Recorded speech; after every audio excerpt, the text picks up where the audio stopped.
Dreaming of a high-flying career with Etihad? Let's get you on board. First, head to the Etihad Airways Careers Page and search for cabin crew. Check the job requirements. You're looking for age 21 or over, a high school diploma, fluent English, and a minimum arm reach of 210 centimeters.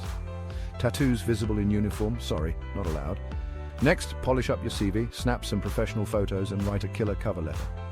Then hit that apply button and fill out the online form. Got shortlisted? Time for assessment day. Group discussions, role play, and personal interviews. Dress sharp and bring your A game. Nailed it. You'll move on to the final interview. Show off your people skills and passion for the role. Pass the interview, you'll do medical checks and background verification. Finally, complete Etihad's cabin crew training program in Abu Dhabi. And there you go. Good luck, future Etihad cabin crew member.